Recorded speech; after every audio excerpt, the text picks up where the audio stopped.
আচ্ছা, সেটা হলো প্যাটার্ন অধ্যায় যে নতুন বইয়ের সংক্ষিপ্ত প্রশ্ন, নতুন বইয়ের যে সংক্ষিপ্ত প্রশ্ন 1 নাম্বার, সবাই একটু খেয়াল করো, বা 8 ক বইয়ের, নতুন বইয়ের 8 ক নাম্বার কোশ্চেন হলো 4 ক -1 বীজগণিতীয় রাশির, বীজগণিতীয় রাশির, বীজগণিতীয় রাশির রাশির সংখ্যা প্যাটার্ন নির্ণয় করো। সংখ্যা প্যাটার্ন নির্ণয় করো, সংখ্যা প্যাটার্ন নির্ণয় করো। খেয়াল করো, সবাই একটু মনোযোগ দাও। এটা একটা কি রাশি আছে? বীজগণিতীয় রাশি। কি রাশি? বীজগণিতীয় রাশি। এখন কি নির্ণয় করতে বলছে? সংখ্যা প্যাটার্ন। কি প্যাটার্ন? সংখ্যা প্যাটার্ন। এখানে একটা জিনিস খেয়াল করো, ক, ক একটা কি রাশি? অজানা রাশি। ক একটা কি রাশি? এই কর মান যদি তুমি 1 বসাও, যদি কর মান 1 বসাও তাহলে প্রথম সংখ্যাটা বের হবে। কর মান যদি 2 বসাও তাহলে পরবর্তী সংখ্যাটা বের হবে। 3 বসালে তৃতীয় সংখ্যাটা, 4 বসালে চতুর্থ সংখ্যাটা। তোমাকে এটাই নির্ণয় করতে বলছে, যে নির্ণয় করে ওই প্যাটার্নটা তোমাকে দেখাইতে বলছে। কথা কি বুঝছো নাকি বলছে? মানে তোমাকে এখন এই বীজগণিতীয় রাশির কি প্যাটার্ন দেখাইতে বলছে? সংখ্যা প্যাটার্ন। তো আমরা এই বীজগণিতীয় রাশির মধ্যে কর জায়গায় 1 বসাবো, লিখবো প্রথম পদ, প্রথম পদ, তাহলে কর জায়গায় কত বসবে? 1। দ্বিতীয় পদ কর জায়গায় কত বসবে? 2।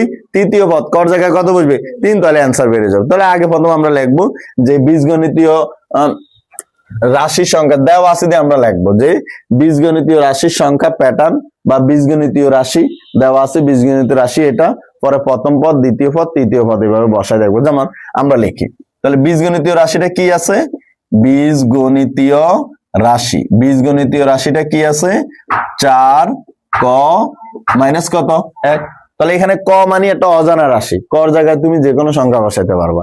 যেহেতু আমাকে প্যাটার্ন তৈরি করতে বলছে, তাহলে আমাকে প্রথম সংখ্যাটা নির্ণয় করতে হবে, দ্বিতীয়তে 3টা নির্ণয় করলে হবে, সর্বনিম্ন 3টা, সর্বনিম্ন 3টা তোমাকে নির্ণয় করতেই হবে। তাহলে আমরা প্রথমে বসাবো এখানে যে ক ইকুয়াল টু কত হলে? 1 হলে কোন সংখ্যা? প্রথম সংখ্যা। তাহলে কত আসবে? খেয়াল করো তো, 4 কত জায়গায় কত বসবে? 1 বিয়োগ 1 কত আসলো?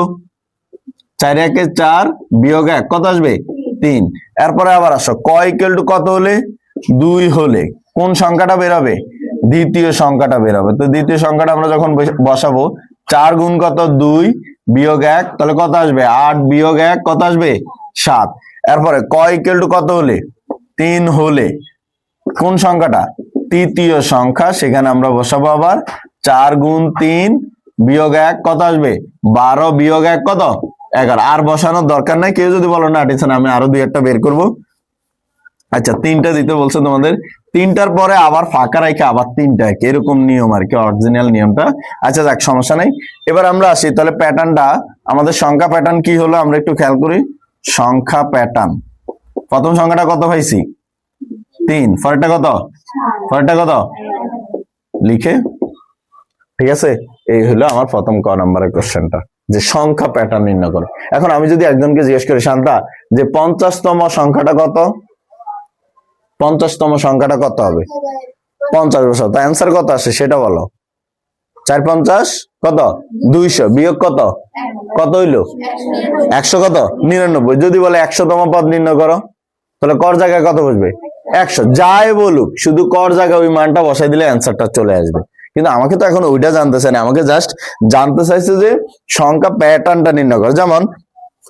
যেমন ঠিক সেম টাইপের একটা কোশ্চেন আমি তোমাদেরকে দিচ্ছি, এটার ও নাম্বারটা আগে এটা করবা, করার পর ও নাম্বারটা একটু করবা। প্রশ্নটা আমি লিখে দিচ্ছি। প্রশ্নটা হলো 3 ক প্লাস 2 বীজগণিতীয় রাশির, বীজগণিতীয় রাশির, বীজগণিতীয় রাশির রাশির সংখ্যা প্যাটার্নের 55তম পদ নির্ণয় করো। সংখ্যা প্যাটার্নের কততম পদ নির্ণয় করো?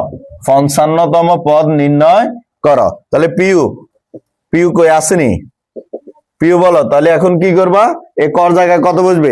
55 বসবে, তাহলে অ্যান্সারটা বের হয়ে যাবে। হ্যাঁ, তাহলে করো একটু তোমরা, একটু দেখে। তাহলে আমরা এই ও নাম্বার অঙ্কে কততম পদ নির্ণয় করতে বলছে? 55। 1 2 বের করবো। এখানে কি আমাকে বলছে প্যাটার্নটা নির্ণয় করো? এমন আগেরটাতে যেমন কি লেখছে, এখানে কি নির্ণয় করো? কিন্তু এখানে কি কোনো প্যাটার্ন নির্ণয় করতে বলছিনি, জাস্ট কততম পদ নির্ণয় করতে বলছে। তো আমরা কর জায়গায় কত বসাবো, শুধু 55 বসা দেবো। তার মানে এখানে আমরা লিখবো 55তম পদ, লিখে 3 গুণ 55 যোগ কত 2, ক্যালকুলেশন করছে আর কত আসছে 100 কত 67, একবারে লিখে ফেলছে। ঠিক আছে, পারবো মোটামুটি, মোটামুটি পারবো তো। আচ্ছা এবার আসো পরবর্তী কোশ্চেন, মনোযোগ দিয়ে খ। এটা আমি আগে অনেকবার করাইছি, এখন আবার একটু যারা পারবে 100 প্রশ্নটা লিখে ফেলো তোমরা। 130 কে দুই ভাবে, প্রশ্নটা কিন্তু মনোযোগ দিও, 130 কে দুই ভাবে দুইটি বর্গের সমষ্টি রূপে প্রকাশ করো। কথাটা কিন্তু খেয়াল করো, 130 কে দুই ভাবে মানে দুইটা অ্যান্সার বের করতে হবে। যারা 130 কে দুই ভাবে দুইটি বর্গের সমষ্টি রূপে প্রকাশ করো, দুইটি বর্গের সমষ্টি রূপে, দুইটি বর্গের কি রূপে সমষ্টি রূপে কি করো প্রকাশ করো। যারা নতুন আসতো তাদের জন্য আমি একটু বুঝাই, যেহেতু এগুলো আমি আগে বারবার বুঝাইছি।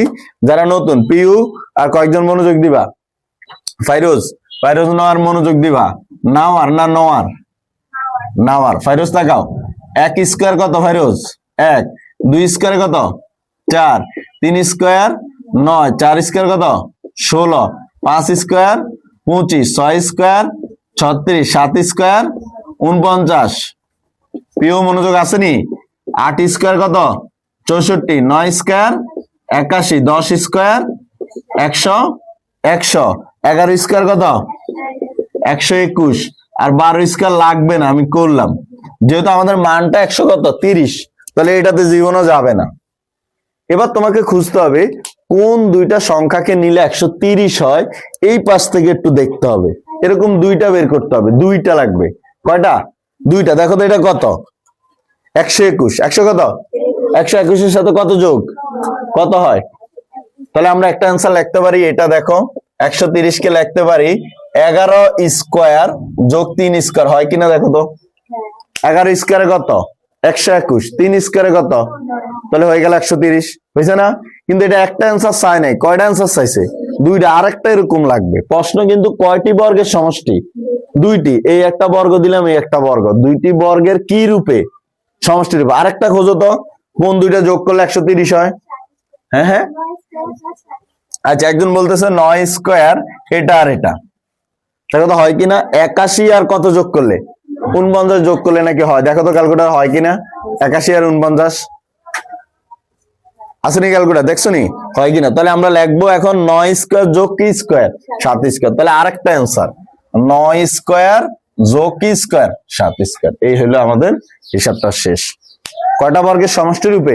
দুইটা। আজকের আমরা যে প্রশ্ন যে বলছিলাম এই অধ্যায় কি কি অঙ্ক আছে, তার মধ্যে কয় নম্বরে লেখছিলাম? 5 নম্বরে লেখছো দুইটি বর্গের সমষ্টি রূপে প্রকাশ। ওই নিয়মের অঙ্কগুলো এভাবে করতে হবে, ঠিক আছে? কয়টি বর্গের সমষ্টি রূপে প্রকাশ যদি কখনো আসে ক্যালকুলেটরে করা যায়। আমি ক্যালকুলেটর নিয়মটা এখন দেখাইতেছি না, কারণ আমি যখন এমসিকিউ পড়াবো তখন ক্যালকুলেটর নিয়মটা দেখাবো। এখন আমি একটা নিয়ম দেখাইছি, সেটা মনোযোগ দাও। পারবানি? তাহলে লিখে ফেলো, অ্যান্সারটা লিখে ফেলো, অ্যান্সারটা লিখে ফেলো।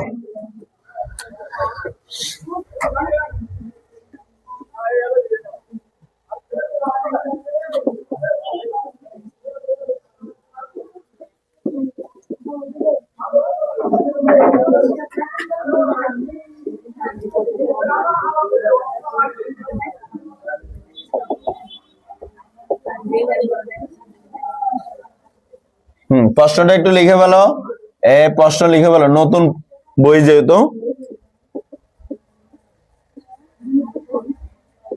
হ্যাঁ প্রশ্ন খেয়াল করো। এই আবার তাকাও, এটা হলো আমাদের আজকের যে আমরা লেখছিলাম এই অধ্যায়ের নিয়ম যেটা থাকবে, তার মধ্যে ফার্স্ট নিয়মটা। ফার্স্ট নিয়ম কি লেখা আছে? পরবর্তী কয়টা পরবর্তী পদ নিন। এখন কয়টা চাইছি পরবর্তী? দুইটা। যারা আসো নাই তারা একটু মনোযোগ দাও। দুইটা পদ, পরবর্তী দুইটা সংখ্যা নির্ণয় করতে। পিও 14, এরপরে কত 17 পরে কত হয়েছে? পরবর্তী সংখ্যা কত হইব? কত করে বাড়ছে প্রত্যেকবার? 14 পরে 17 3 বাড়ছে, 17 পরে আবার কত বাড়ছে? 3 বাড়ছে। তাহলে এরপরে তো আবার কত বাড়বে? 3 বাড়বে, 23। 23 এর পরে কত হবে? সে তোমাকে এটা শুধু একটু কেমনে করবা সেটা দেখাইতে হবে নিয়মটা। তো আমরা আগের বার যখন করছিলাম লেখছিলাম, কি লেখছিলাম? আরাধ্য বলো, প্রদত্ত সংখ্যা লিখছিলাম প্রথমে কথাটা, প্রদত্ত সংখ্যা কত 14 17 20। তারপরে মিম বলো কেমনে লিখছিলাম, এরপর কি লিখছিলাম এখানে পার্থক্য। অথবা যদি মনে হয় বেশি বড় লেখা তাহলে শুধু পার্থক্য কথাটা লিখে দিও। যদি মনে করো বড় লেখা পাশাপাশি দুটি সংখ্যার পার্থক্য লিখতে ঝামেলা মনে হবে তাহলে শুধু কি লিখে দিবা পার্থক্য। পার্থক্য মানে বিয়োগ করা। ফাইরোজ 17 থেকে 14 গেলে কত 3, আবার 20 থেকে 17 গেলে কত 3। তাহলে আমরা প্রতিবার পার্থক্য কত পাচ্ছি, আমরা এই কথাটা লিখে দিব, প্রতিবার পার্থক্য কত 3, প্রতিবার পার্থক্য কত 3, ঠিক আছে না, প্রতিবার পার্থক্য কত 3। তাহলে পরবর্তী সংখ্যাটা হবে আগের সংখ্যার সাথে কত যোগ 3 যোগ। তাহলে আমরা লিখবো পরবর্তী দুইটি সংখ্যা, পরবর্তী কয়টি সংখ্যা দুইটি সংখ্যা, আগের সংখ্যাটা কত 20, তাহলে 20 এর সাথে কত যোগ হবে 3, তাহলে কত হবে 23। তাহলে আগের সংখ্যাটা কত পাইছো 23, 23 এর সাথে আবার কত যোগ 3, কত হইলো 26। নিয়মটা একটু মনোযোগ দিতে হবে, ঠিক আছে, নিয়ম মনোযোগ দিতে হবে। তোমাকে আমি বলছি যে কি লেখছি, প্রথমে প্রদত্ত সংখ্যা, তারপর কি লেখছি পার্থক্য, তারপরে প্রতিবার পার্থক্য কথা, পরবর্তী দুইটি সংখ্যা। নিয়ম মনোযোগ দাও, কারণ ইম্পর্টেন্ট হলো নিয়ম। অঙ্ক যে কোনো সংখ্যা থাকতে পারে, তুমি সংখ্যার মধ্যে দেখে অবাক হওয়ার কিছুই নেই। তোমাকে খেয়াল রাখতে হবে আমাকে এই প্যাটার্নে করতে হবে বা এই নিয়মটাই করতে হবে। কারণ কেউ যদি নিয়ম গোলায় ভুল করে ফেলো তাহলে কিন্তু তোমাকে নাম্বার কেটে দিবে। হ্যাঁ, যথাক্রমে লিখবো, পরবর্তী দুইটি সংখ্যা যথাক্রমে লিখো, দরকার সমস্যা নাই কথাটা, ঠিক আছে। এটা একটু লিখে ফেলাও, তারপরে আমি দেখি কোনটা আছে পরবর্তীতে। কি লেখছে 5 7 9 11 সংখ্যাগুলোর প্যাটার্নের কি নির্ণয় করো, বীজগণিতীয় রাশি নির্ণয় করো। কি রাশি এর দেখো তো, আজকের আমার বলছিলাম ওই যে আমি এই অধ্যায়ের কি কি অঙ্ক আছে, এটার কয় নম্বরে আছে বীজগণিতীয় রাশি নির্ণয়, কয় নম্বরে আছে 2 নম্বরে, মোস্ট ইম্পর্টেন্ট বীজগণিতীয় রাশি নির্ণয়। এটা ঘ হবে, তাহলে এটা ঘ লিখছি, ঠিক আছে। আচ্ছা, তাহলে এটা কি রাশি নির্ণয়, বীজগণিতীয় রাশি নির্ণয়। যারা নতুন তাদেরকে বেশি উদ্দেশ্য করে, আগের গুলো পারবানি মোটামুটি। তাহলে বীজগণিতীয় রাশি নির্ণয়টা আবার একটু মনোযোগ দিও। পিও ফাইরোজ, তোমার নাম কি জানো, সঞ্চিতা। আচ্ছা সঞ্চিতা, দেখো আচ্ছা এই না, এটা কি নির্ণয় করতে বলছে, যে বীজগণিতের রাশি কি, যে বীজগণিত রাশি হলো এমন একটা অজানা সম্বলিত একটা রাশি আসবে যেটার মধ্যে কয়ের মাজাক, ওই যে আমরা একটা অঙ্ক করছিলাম আজকে প্রথমে, যেটার মধ্যে আসছিল যে তুমি এমন একটা যদি কর মান 1 বসাও, মানে প্রথম পদে অজানা রাশির মধ্যে 1 বসালে প্রথম অ্যান্সারটা পাবা 5, 2 বসালে কত পাবা 7, 3 বসালে কত পাবা 9, মানে এই সিরিয়ালটা পাবা, এমন একটা জিনিস নির্ণয় করতে বলছে। তাহলে আমরা যেভাবে করব সেটা কিভাবে করব, আমরা আগের আর করছিলাম যে এখানে এই পার্থক্য বের করছিলাম নাকি, পার্থক্য বের করছিলাম না, পার্থক্য কত আসছিল, পার্থক্য কত আসে 2, এখানে কত আসে 2, এখানেও কত আসে 2, প্রতিবার পার্থক্য কত 2। এবার তাকায়ও কেমনে বীজগণিত রাশি নির্ণয় করে। প্রথম সংখ্যাটা কত আছে 5, সবাই আইসে এই জায়গাটাতে ভুল করে, আমি আবার একটু ক্লিয়ার করি। প্রথমে কত সংখ্যা আসলো, এখানে পার্থক্য কত হয়েছে, লিখলাম 2, লেখা বন্ধ করো, যারা লিখতেছে আগে বুঝো 2। 5 মিলতে হলে কত দিতে হবে এখানে আরো 3, কি যোগ না বিয়োগ দিব, তুমি মনোযোগ দাও, যোগ দিব না বিয়োগ দিব, তাহলে আমরা দিলাম যোগ। এখানে আইসা ভুল করে সবাই কি করে, ওই যে আগে কোন একটা অঙ্ক করছে তো ওটার সাথে ভালো লাগে যে স্যার কইছে মনে নাই থাক, তাহলে স্যার আর 1 লিখে দেয় 5, ওটা লিখলে কিন্তু হইব না। আবার যে অনেকে মনে করে থাক 6 বিয়োগ 1 দিয়ে দে, তাই তো 5 হয়, নো, ওটা লিখলে হবে না। এখানে প্যাটার্ন কত, পার্থক্য কত সেটা লিখতে হবে, 2 যোগ কত 3। পরের লাইনটা কি আমরা এটা লিখতে পারি কিনা দেখো তো, 2 গুণ 1 যোগ 3, দেখো তো আমরা কি ভুল কিছু লিখছি, 2 একে কত 2 যোগ কত 3, ঘুরে ফিরে তো আগেরটাই হয়। এখন কেউ যদি বলে না টিচার আমি এটা লিখবো না, লিখো না, হয়তো আমি লিখছি, তোমাদের ভুল যেন কখনো না হয় সেই জন্য। এবার আসো দ্বিতীয় সংখ্যা তাকাও, দ্বিতীয় সংখ্যাটা কত আছে ফাইরোজ, দ্বিতীয় সংখ্যা কত 7। তাহলে আমরা এখানে কিভাবে লিখবো দেখো, এখানে আগের বার কত লেখছে, এই লাইনটার দিকে তাকাবে, এই লাইনটা। এখানে কত লেখা প্রথমে 2, এই সংখ্যাটা এখানে 1 ছিল, এই জন্য এখানে 1 হিসাব। তাহলে 2 এর সময় এখানে বসবে 2 যোগ ওই আগের সংখ্যা যেটা আছে এটাই। দেখো তো ঠিক আছে না, হয়েছে কিনা? 2 দুগুণে কত, যোগ কত 3 7, মিলছে না আগের হিসাব? তাহলে তৃতীয় সংখ্যার ক্ষেত্রে কি হবে? তৃতীয় সংখ্যা আমাকে পিউ বলবে, পিউ দাঁড়াও, পিউ এখানে হিসাবটা বলো আমাকে, তাহলে কি হবে? 3 গুণ না 2 3 যোগ 3, দেখো তো মিলছে কিনা হিসাবটা? 3 দুগুণে কত, 6 আর 3 কত 9। আমরা মিনিমাম বলছি কয়টা করব, 3টা। তাহলে আমরা একটু এবার একটু দিয়ে দেই। এরপরে দেখো 1 এর সময় কত বসাইছি 1, 2 এর সময় এখানে কত, 3 এর সময় এখানে কত, আর ক এর সময় এখানে কত বসবে, ক। তাহলে আমরা লিখবো কতম সংখ্যা, কতম সংখ্যা। তাহলে এই জায়গাতে 2 গুণ ক যোগ কত 3, 2 ক যোগ 3, এটাই আমাদের কি সমীকরণ? বীজগণিতীয় সমীকরণ। এটাই কি সমীকরণ? দেখো এটার মধ্যে ক জায়গায় 1 বসালে প্রথমটা বের হয়, 2 বসালে পরেরটা বের হয়, 3 বসালে পরের সংখ্যাটা বের হবে। ঠিক আছে? হ্যাঁ, তাহলে একটু উঠাই ফেলো, দেখো তো পারবা কিনা, একটু উঠাই ফেলো।